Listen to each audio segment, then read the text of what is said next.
that zucchini looks nice. One of the greatest skills and a very easy one to perfect is using up everything you've got in your fridge before it goes bad so that you're not wasting a ton of money on groceries and you're still eating a super healthy, simple diet like us. We are back in the kitchen after a little while and I am gonna show you how I make what we've always called Dylan's favorite meal. You're gonna join me as we go through my fridge, figure out what's going bad, and pull it out, and I'll show you the simplest way to eat it up and still have it be so, so good. It's funny that this is both my favorite meal and the most convenient one, I guess, when you're thinking about how to save money on all of that delicious, healthy produce that you've bought. Okay, Dale, you're talking about everything but the kitchen sink.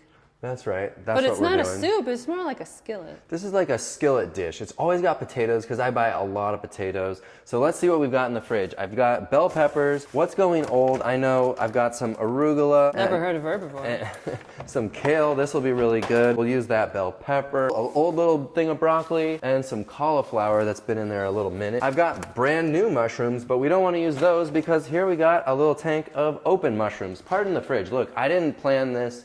And so it's looking like it just looks. Ooh, zucchini. I've got some zucchini. All right, well, we got most of the things that I think are going bad that were a little more urgent than others. These tomatoes are looking good, but they're a little soft, and I bought some new ones already, so let's use those up. One thing that I think makes Well Your World and us special as recipe creators here on YouTube is that we don't overcomplicate things. One of the things that is so hard, especially when people are switching to a healthy diet, is that they can often overcomplicate it. It's just like becomes really fancy recipes that you're not used to making, and you've got to learn more skills, buy fancier ingredients, and I don't like that. I want my eating to just be like brainless. Very, very simple recipes that I might put on my pantry door that are all items that I've got in stock so that I can just be like, I like that, I like that. And a lot of them use very similar ingredients, but they're still very different recipes. One of the things I see knocking people off of the healthy diet is that if they feel like they have to make food for hours every week, and it's all this food prep forever, and I've got to do planning.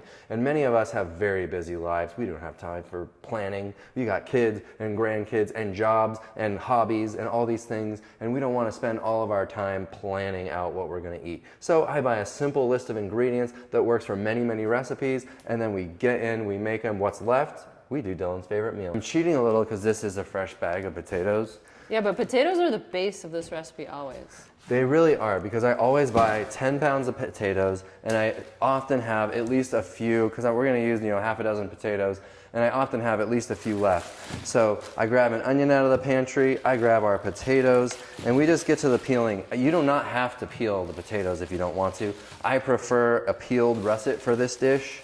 So I'm just going to pull some of these out. I'm not even going to bother washing them because I'm going to peel them and I'll give them a rinse after that. Save time, you know what I mean? Oh look, I had some farro left over in the fridge from a recent cooking show. So if you're not doing potatoes and that's not your like go-to all the time, it can be any starch that you've got left, because I always encourage you to make lots of your plain starches like lentils and rice. We did farro on a cooking show recently, so I had some left over. Perfect. What other things do we not use that other people love to use, Reebs? Maybe you've got... Well, maybe you have some frozen corn, like a quarter bag of frozen corn left. Yes, we probably do too. That's a great idea, because frozen stuff does eventually go bad as well. And it's like the tiniest little baby bags of stuff, and then you're just collecting them forever. We have a little bag of frozen corn that you gotta use up, because this stuff, eventually turns into a block in the freezer, so you gotta get rid of everything. Let me show you what you need to do this. It's very few utensils. We got a cutting board, a knife. When I'm doing potatoes, I like to cook the potatoes separately. I'll show you why. But then a pot for what everything's gonna go in, as this is like a big cast iron Dutch oven, but it's any big pot will do. A spoon. What's this called? A spoon. Okay, we got our pot of veggies. Is that how you measure how many you should have for this dish? I never thought of it that way, but I suppose it's gonna be a full pot with all of this, This is gonna make plenty of servings. You can eat off of it all day. You can even put it back in the fridge and eat it for leftovers, because now that you've cooked everything, that resets the date, you know what I mean? It resets the expiration date. Let's get to the peeling. You'll notice immediately that I'm peeling straight onto the counter. Why? I'm kind of tall and I do not like bending over the garbage. Besides, when I bend over the garbage, half of my swipes miss the garbage and I end up having to clean it up off the floor anyway. So if this takes you a while, you can drop your potatoes into a bowl of water so they don't turn brown. But this is a pretty quick process. I'm not even gonna worry about it. I'm just gonna throw them in this pot. and we're gonna go rinse them because I'm still gonna have a little bit of dirt and grime on these potatoes from all of this peeling, okay? You can chop these potatoes any which way you want. This is how I do it. I pretty much quarter them lengthwise and then just chop through them. Fill this with water just above the potatoes and we'll get it boiling and get back to the chopping. But you don't want to sit here while I chop all this, so let's put on some saxophone music, just relax in the kitchen. So I think of things to say, I'll come back with some plant-based tips. You don't need to worry about nutrients. Carbs are not the enemy, just eat the carbs. Arugula? Never heard of herbivore? Plant-based eating should not be complicated. Oh man, that zucchini looks nice.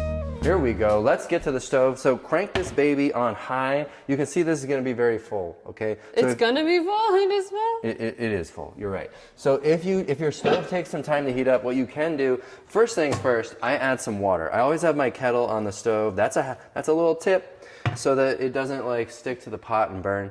And then you could just cover it to get the heat flowing, start shrinking everything down because it's gonna give off a bunch of liquid, and that's essentially gonna be our like saute juice. Boom, our potatoes are going, they're looking great. As soon as they're done to the amount you like, because we spent about a few minutes chopping at least, they're done, they're ready. So now we can... It's only Dylan that could eat a boiling hot potato. Oh, it's good though. Oh, it's good. Strain out the water, leave them in the strainer. We'll put them in at the end along with that farro that we had and the corn. This will be so starchy and filling and nutritious, easy, good for the bank account. Let's do this. Okay, it's getting hot in here. I'm just giving this a stir.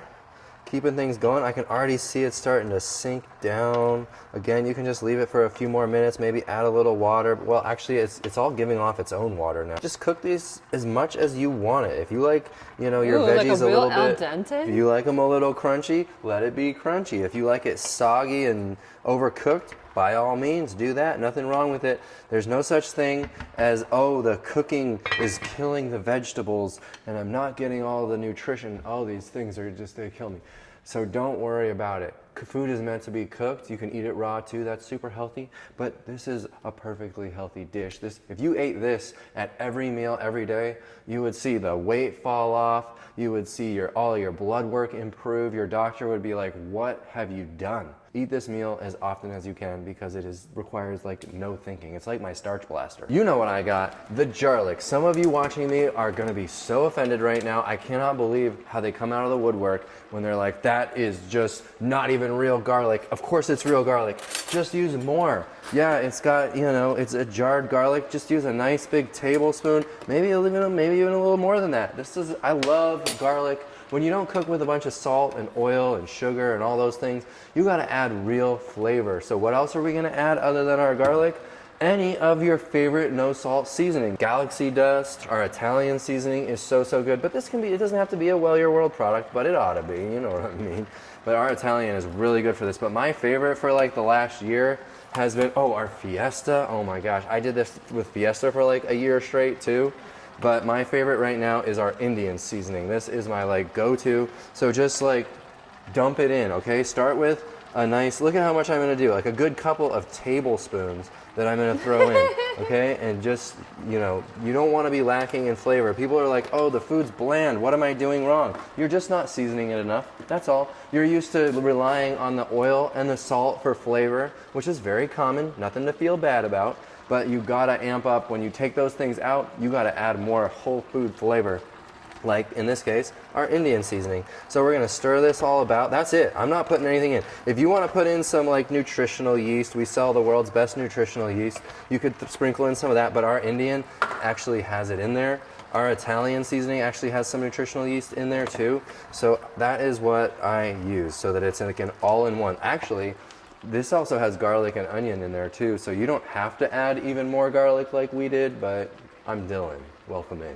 Here's that half-open bag of corn that was escaping into the depths of the freezer, so I threw the rest of that in. We got the farro that I cooked up on the last cooking show. Boom, that's in there. This is the Wild West. And I do love this Crunchy Crunch. We love it in wraps and all kinds of different things, but it is so good cooked. You know, we use it for so many raw things like wraps that you just forget.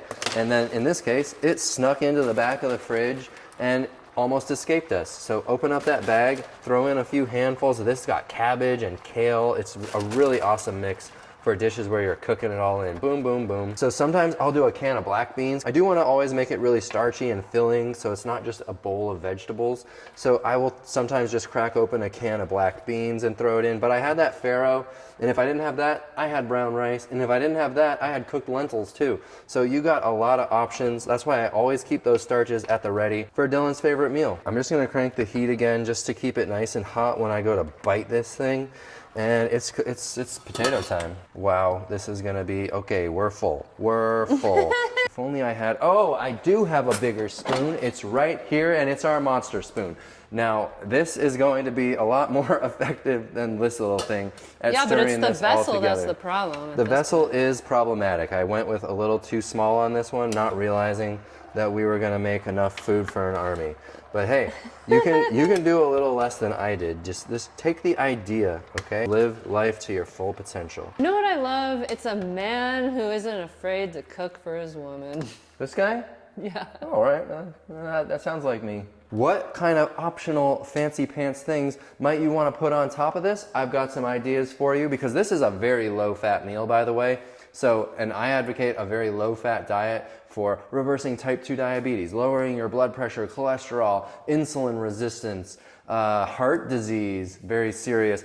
You want to eat a very low-fat diet. There is way too much fat in the food these days, and it's clogging our arteries and making us sick and putting weight on. The fat you eat is the fat you wear, John McDougall said that. So what can we add that are some healthy fats to this that won't be over the top, like if we were to add, you know, normally people would cook this with like a good quarter cup of oil. Or butter. You know, or butter or something like that. Avocado, that is a great healthy fat that's actually, you know, much less fat than, say, my number 2, which would be tahini. I love tahini. Just a drizzle on top is all it takes. That's why I don't cook with it. I'm not going to cook it into this dish. I'm going to use it as a topping, because now I can be in better control. Ooh, olives. Olives, those are Reeb's favorite. Having just a few olives chopped up, sprinkled on top of your dish is the perfect use of olives. Add some salt without being like over the top salty. Cilantro, amazing. All right, let's plate this baby up. Look at it, it looks like just delicious peasant food. So we'll do like a little sprinkle of olives, maybe a little cilantro. I'll do just a little drizzle of tahini without, you know, going absolutely wild. This is just a little flavor enhancer for the dish. Sprinkle of Well Your World nutritional yeast, boom. Cook your veggies, eat your veggies. And make sure there's lots of filling starch in there. This had corn, potatoes, farro. This is so good. I can't even get over it. You want more videos like this with tips and food in them? Subscribe to the channel and leave a comment down below with what your favorite meal is from all the veggies in your fridge. We'll see you on the next one. Bye.